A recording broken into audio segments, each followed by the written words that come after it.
कभी सोचा है कि पैसों का भविष्य कैसा होगा? खैर, आजकल एक खास साल के बारे में बहुत बातें हो रही हैं। 2027। एक दिलचस्प थ्योरी है जो कहती है कि ये साल हमारी फाइनेंशियल दुनिया में एक बहुत बड़ा मोड़ ला सकता है। तो चलिए, आज हम इसी थ्योरी की तह तक जाते हैं। तो सवाल ये उठता है कि क्या ये सिर्फ कोई हवाई बात है या इसके पीछे सच में कोई दम है? क्या 2027 वाकई हमारी आर्थिक दुनिया को हमेशा के लिए बदल कर रख देगा? चलिए इस पड़ताल में आगे बढ़ते हैं और सच का पता लगाते हैं। इस पूरी थ्योरी को समझने के लिए हम एक तरह से जासूसी करने वाले हैं।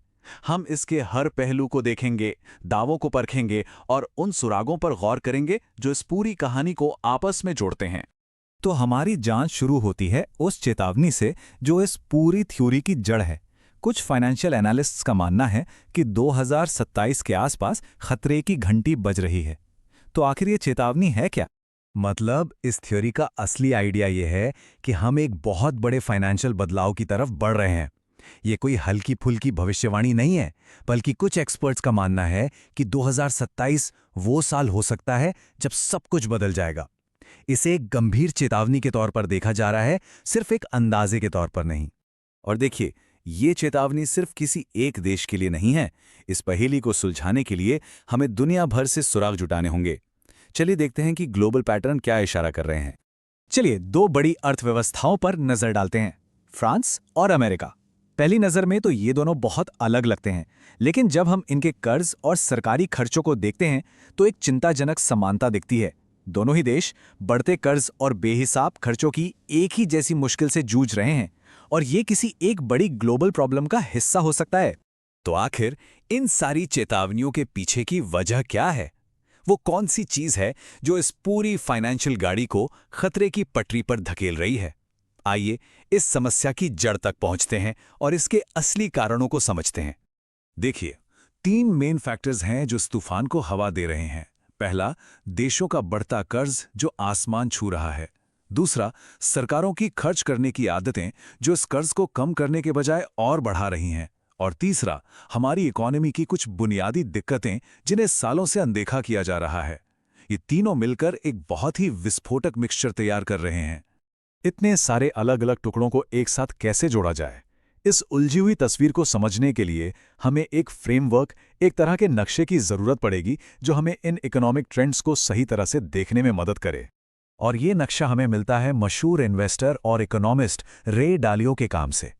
डालियो ने दशकों तक इकोनॉमी के उतार चढ़ाव को स्टडी किया है, और उनका एनालिसिस हमें ये समझने में मदद करता है कि आज जो हो रहा है वो कोई नई बात नहीं है, इतिहास में ऐसा पहले भी हो चुका है।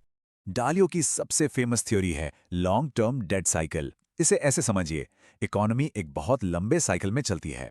कई दशकों तक कर्ज बढ़ता जाता है, लोग और सरकारें ज्यादा खर्च करते हैं और सब कुछ बढ़िया लगता है। लेकिन फिर एक पॉइंट आता है जब कर्ज इतना ज्यादा हो जाता है कि उसे चुकाना लगभग नामुमकिन हो जाता है। और बस यहीं पर साइकिल का अंत होता है, जो अक्सर एक बड़े फाइनेंशियल संकट के साथ आता है। तो इस बड़े आर्थिक चक्र का असर आम लोगों पर कैसे पड़ता है? ये सिर्फ सरकारों और बड़े बैंकों की कहानी नहीं है। देखिए, फाइनेंशियल रिस्क की तीन परतें होती हैं जो हर किसी पर असर डाल सकती हैं। इसे तीन लेवल पर देखिए। सबसे पहले है पर्सनल कर्ज, जैसे होम लोन, क्रेडिट कार्ड के बिल।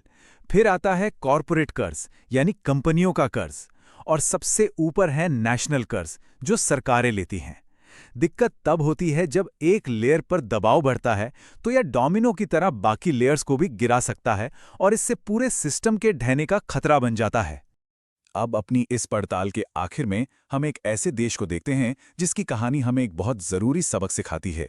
चलिए जापान के तजुर्बे से सीखते हैं, जो आने वाले कल के लिए एक चेतावनी भी हो सकती है।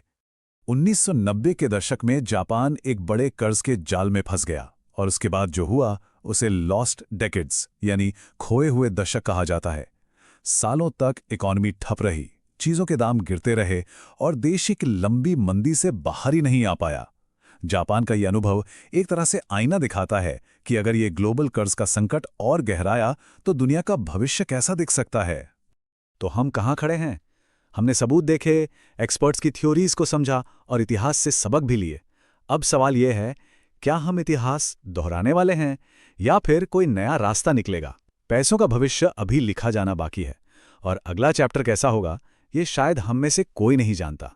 सोचने वाली बात है ना?